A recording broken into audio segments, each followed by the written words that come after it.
नमस्कार। आज हम चर्चा करेंगे जैन धर्म की। देखिए, जैन धर्म के संस्थापक ऋषभदेव थे और इस जैन धर्म में 24 तीर्थंकर हुए हैं। 23वें तीर्थंकर पार्श्वनाथ थे, जिनके बारे में इतिहास से हमें विस्तृत जानकारी प्राप्त होती है।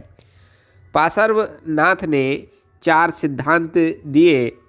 ये 4 सिद्धांत थे अहिंसा, सत्य, अस्तेय और अपरिग्रह। पार्श्वनाथ का देववाद और यज्ञवाद में विश्वास नहीं था। उन्होंने वर्ण व्यवस्था का विरोध किया तथा सामाजिक समानता की भावना को जागृत किया। उन्होंने प्रत्येक मानव, चाहे वह शूद्र हो, स्त्री हो, को मोक्ष प्राप्त करने का अधिकारी बताया है। पार्श्वनाथ के जो अनुयायी हैं वो निग्रंथ कहलाते हैं। पार्श्वनाथ की मृत्यु 717 ईस्वी पूर्व हुई थी। पार्श्वनाथ के बाद 24वें तीर्थंकर हुए महावीर स्वामी, जिनका जन्म 599 ईस्वी पूर्व में हुआ और इन्होंने जैन धर्म का व्यापक प्रचार प्रसार किया था।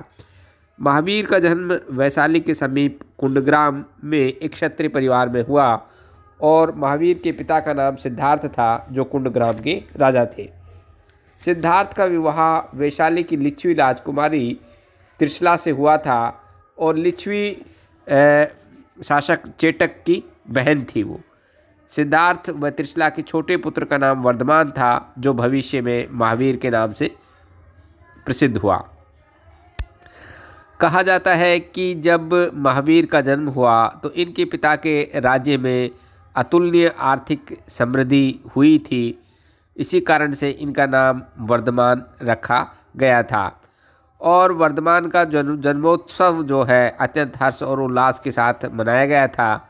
उनके जन्म के विषय में एक जैन परंपरा के अनुसार वर्धमान पहले ऋषभदत्त नामक ब्राह्मण की पत्नी देवनंदा के गर्भ में आए, परंतु अभी तक के समस्त तीर्थंकर क्षत्रिय वंश में उत्पन्न हुए थे।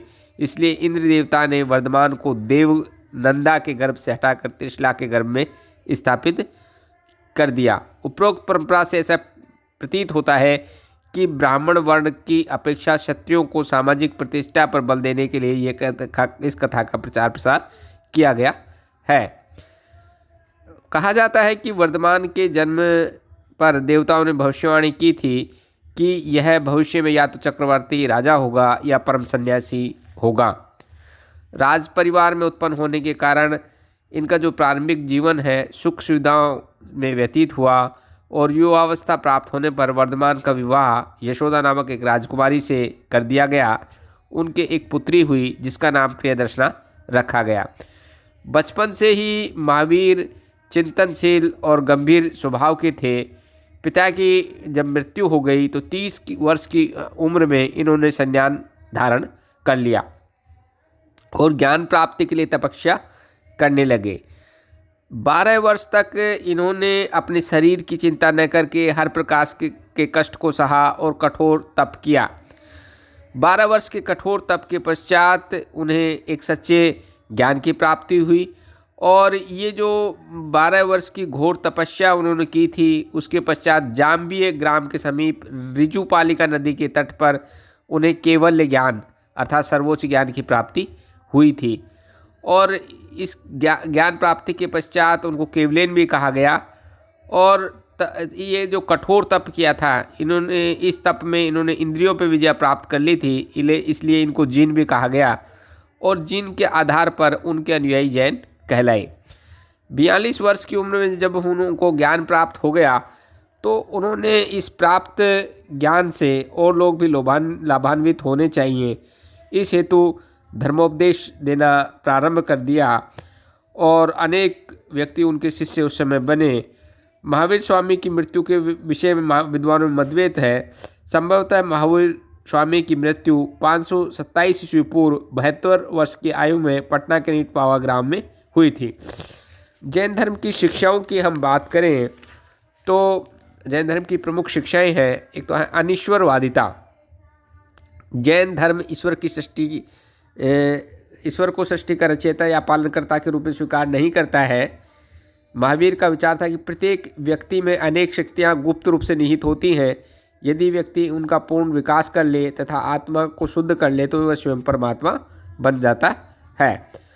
और जैन धर्म के अनुसार संसार 6 द्रव्यों से बना है। ये 6 द्रव्य हैं, आकाश है, काल है, धर्म है, अधर्म है, पुद्गल है और जीव है। संसार का जो रचयिता है ईश्वर नहीं, बल्कि ये उपरोक्त 6 द्रव्य हैं। ऐसी स्थिति में ईश्वर की आराधना का कोई महत्व नहीं है। दूसरी शिक्षा है इनकी आत्मवादिता और अनेकात्मवादिता। जैन धर्म आत्मा के अस्तित्व में विश्वास करता है। जिस प्रकार ब्राह्मण धर्म में आत्मा को अजरामर माना गया है, उसी प्रकार जैन धर्म में आत्मा की अजेयता को स्वीकार किया गया है। महावीर के अनुसार आत्मा की कोई आकृति नहीं होती, किंतु प्रकाश के समान उसका अस्तित्व है।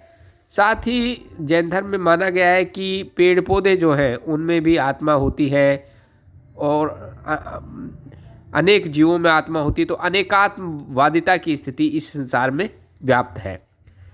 नेक्स्ट शिक्षा है निवृत्तिवाद। बौद्ध धर्म के समान जैन धर्म में भी निवृत्ति मार्ग को प्रधानता दी गई है। जैन धर्म के अनुसार संसार दुखों से परिपूर्ण है और दुखों से निवृत्ति जैन धर्म का प्रमुख उपदेश है।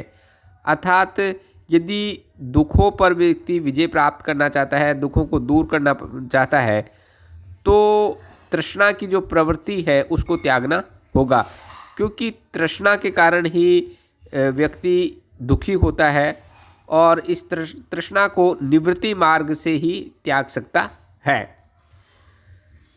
अगली शिक्षा है कर्म प्रधानता और पुनर्जन्म में विश्वास।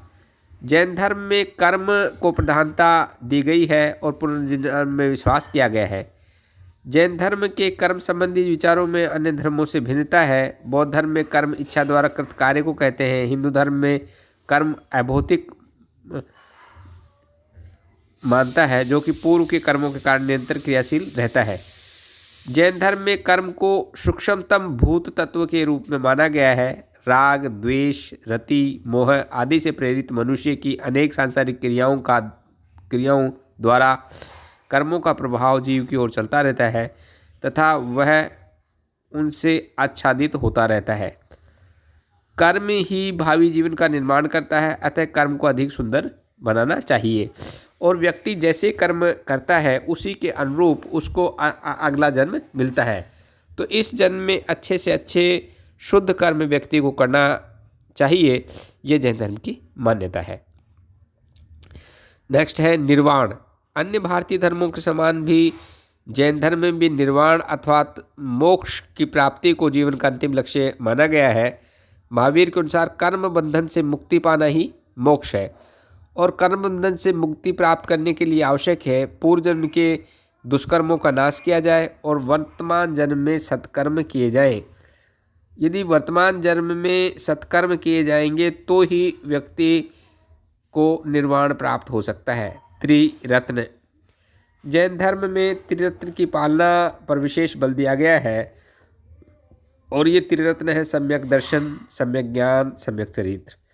सम्यक दर्शन अर्थात यथार्थ ज्ञान के प्रति श्रद्धा ही सम्यक दर्शन है। कुछ लोगों में ये स्वभावतः विद्यमान रहता है तथा अन्य इसे विद्योपार्जन और अभ्यास के द्वारा सीख सकते हैं। सम्यक ज्ञान से तात्पर्य है किसी वस्तु के सही स्वरूप को जानना और सम्यक चरित्र से अभिप्राय है कि किसी वस्तु के सही स्वरूप को जानने के पश्चात अपने आचरण में धारण करना सम्यक चरित्र है। इसके बाद नेक्स्ट शिक्षा है तप और व्रत। जैन धर्म के अनुसार दुखों का मूल कारण दुष्कर्म और तृष्णा है तथा उनके विनाश का सिर्फ एक ही रास्ता है कि कठोर तप किया जाए और व्रत रखे जाए। महावीर के अनुसार मोक्ष प्राप्त करने के लिए तप और व्रत आवश्यक है। अहिंसा। जैन धर्म अहिंसा पर अत्यधिक बल देता है। जैन धर्म के अनुसार जड़ व चेतन दोनों प्रकार की वस्तुओं में जीव का अस्तित्व होता है। जैन धर्म के अनुसार सभी जीव समान हैं, अतः उनमें पारस्परिक समादर भाव होना चाहिए। दूसरों के प्रति हमारा आचरण वैसा ही होना चाहिए जैसा हम दूसरों का आचरण अपने प्रति चाहते हैं। जैन धर्म में 18 पाप बताए गए हैं और ये 18 पाप मुख्य हैं। अभिमान है, हिंसा है, कलह है, क्रोध है, झूठ है, परिग्रह है, राग है, दोषारोपण है, रति है, माया है, लोभ है, चोरी है, असंयम है, मिथ्या दर्शन है, छल कपट है, निंदा है, चुगली है, द्वेष है। इसके पश्चात जैन धर्म की शिक्षाओं में आते हैं 5 महाव्रत। महावीर ने जैनियों को 5 महाव्रतों का भी उपदेश दिया है और इन 5 महाव्रतों में 4 जो व्रत हैं, अहिंसा, सत्य, अस्तेय और अपरिग्रह, इनका प्रतिपादन पार्श्वनाथ ने किया था और 5वां महाव्रत ब्रह्मचर्य जो है वो महावीर स्वामी के द्वारा जोड़ा गया। अहिंसा से तात्पर्य है कि व्यक्ति को जीव हत्या नहीं करनी चाहिए। सत्य से अभिप्राय है एक व्यक्ति को हमेशा सत्य का वाचन करना चाहिए, मिथ्या वचनों से दूर रहना चाहिए। अस्तेय से अभिप्राय है कि बिना किसी की अनुमति के उसकी चीज़ नहीं लेनी चाहिए। अपरिग्रह से तात्पर्य है कि व्यक्ति को उतनी ही चीज़ का संग्रह करना चाहिए जितनी आवश्यकता है। और ब्रह्मचर्य से तात्पर्य है वासनाओं का परित्याग। तो ये जो 5 महाव्रत हैं इनकी पालना जैन धर्म के अनुयायी को करनी चाहिए। नेक्स्ट है वेदों में अविश्वास। जैन धर्म वेदों में विश्वास नहीं रखता, इसलिए उन्हें अपौरुषेय भी नहीं मानता है। जैन धर्म में ब्राह्मण धर्म में व्याप्त कुरीतियों की भी आलोचना की गई है और वेदों में विश्वास न करने के कारण उसको नास्तिक धर्म भी कहा जाता है। समानता व सदाचार पर बल। जैन धर्म वर्ण व्यवस्था को स्वीकार नहीं करता। महावीर स्वामी के अनुसार शूद्र और ब्राह्मण में कोई अंतर नहीं है। जैन धर्म के अनुसार निर्वाण प्राप्त करने का अधिकार प्रत्येक व्यक्ति को है, चाहे वह शूद्र हो चाहे वो ब्राह्मण हो। तीर्थंकरों की उपासना। यद्यपि जैन धर्म में ईश्वर को सृष्टि का पालन करता या सृष्टि का रचयिता नहीं माना गया है, किंतु वे महापुरुषों की पूजा आवश्यक समझते हैं। जैन धर्म में ईश्वर के स्थान पर तीर्थंकरों की आराधना की जाती है क्योंकि ईश्वर के समस्त आवश्यक गुण तीर्थंकरों में निहित होते हैं। अतः प्रेरणा और मार्ग प्रदर्शन के लिए जैन धर्म में तीर्थंकरों की उपासना को आवश्यक माना गया और एक जैन धर्म के अनुयायी को तीर्थंकरों के प्रति श्रद्धा भाव रखना चाहिए। ऐसी जैन धर्म की मान्यता है।